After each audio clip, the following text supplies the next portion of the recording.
really prepared. I think that, especially in my position, that I'm kind of forced to be a leader. And I think I'm definitely like an outspoken, and I have a very loud personality that allows me to be a leader. So I'm definitely looking forward to being able to guide our freshmen and even our sophomores into, the way that we do things, and now that we're starting traveling. You were nominated as one of Kentucky's Sports Figures of the Year. What does that say? You're from Texas, right? What does it say to come to another state and have so many people focus on you? Well, it's definitely a testament that I continue to say that Kentucky kind of feels like home. Like, it's my home away from home, and that it kind of feels exactly the way that Texas did when I was there. And just the same thing that, it's an honor to be nominated as a Kentucky sports figure, being from Texas, and it just makes me feel loved in this state, and that makes me feel like I picked the right place. Kayla, when you see your name attached to top player rankings and all these awards, how much does that mean to you? Do you pay any mind to that, or are you just focused on your play? I like to pay a little mind to it. It's an honor that people see me that highly, but at the end of the day, like, I'm just playing a sport that I love, and I wouldn't be here if I didn't love it. So that's what I kind of try and put first instead of all the awards and names and stuff. Just when you look at yourself defensively as well, you had such a good fielding percentage last year. What do you think makes you so good behind the plate? And I guess how do you kind of fine-tune that during the offseason? Definitely a lot of bullpens. So I take a lot of pride, and Coach Lawson will harp on the catchers. Hope she doesn't see that, but she will ride our catchers very, very hard.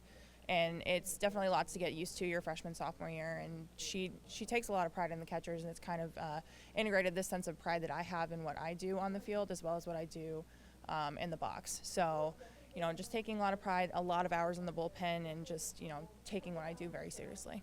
That relationship, just because she was a college catcher, you're obviously a college catcher, how much do you think that's benefited you, and I guess how has that helped your progression as an athlete here? I definitely think that it is to the benefit of myself, but I think not only just the fact that she was a catcher, but also that I, relate very well to the way that she coaches and the way that she delivers things, that it kind of hits in my head differently, so that I'm easier to grasp it. So she's definitely, as good as she is at teaching catching itself, she's very good at driving home, the things that need to be done. Do you think there's anything? In these first three? I would say I'm definitely excited for Wisconsin, just because that's the first game that we're playing, and so that first game, no matter who it is, that's just always one of my favorites.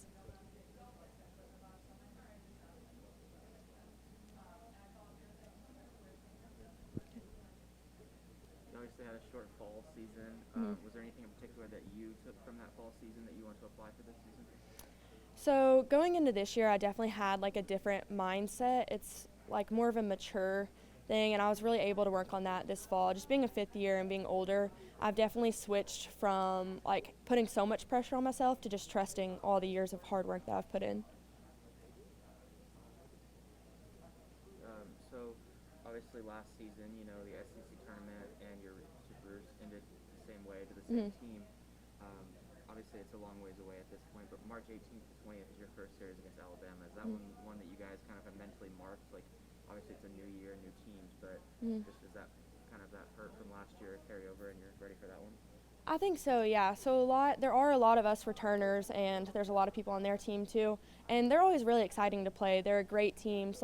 Being able to play teams like that have been to the World Series, it's exciting. There's no other feeling than playing teams like that.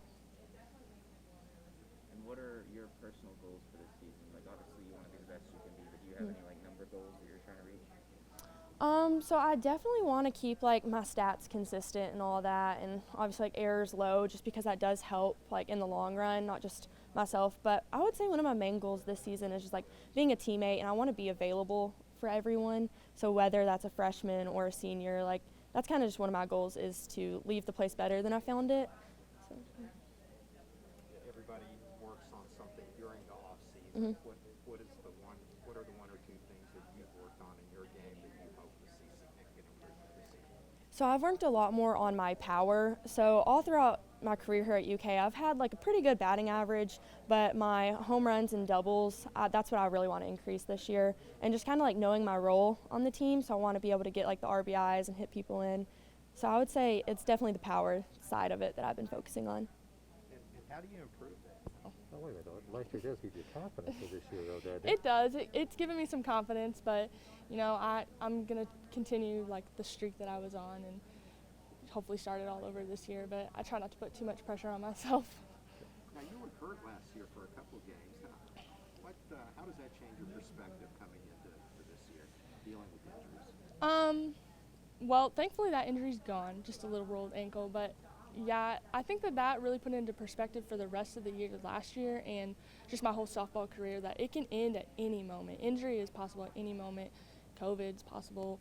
You know, you just never know. So playing every game and every pitch like it's my last, playing with all that I have, leaving it all on the field is something that I'm going to pride myself in and, you know, make it a goal this year to do. So I can look back and say that I gave it all, no matter if I play every single inning, 2 innings, whatever it is this year. Coach Lawson was talking about how busy your schedule is and all you're doing academically. Can you just tell us a little bit about that? What's a typical day like for you? Well, thankfully my academics, like in college, my undergraduate degree is almost done. I'm kind of slowed down a little bit in classes, and all the hard science classes that I was taking are over with. But typical day, in season, we wake up, go to class in the morning till about noon, go to practice for 4 or 5 hours, then go home and study and, you know, do my homework. And then when we're on the road, it's a lot harder because you got to juggle and missing classes and talking to professors. But right now I'm kind of in medical school interview season and just like acceptance season, so I have a lot of other things to do rather than just undergraduate degree. So I've been doing medical school interviews that last all day and, you know, additional applications, scholarship applications, just being in communications with admissions offices. So I have to really stay organized and also prioritize softball. So it's tough to juggle, but I've definitely been prepared these last couple of years for this semester. I don't want this to sound like a medical school interview, but where do you see yourself 10 years from now? Well, as of right now, as a naval doctor, probably wherever the Navy wants me, but I want to be a doctor. I don't know what kind yet. Have no clue what specialty actually. So hoping medical school opens my eyes to that, but a doctor serving in the Navy, hopefully with no debt.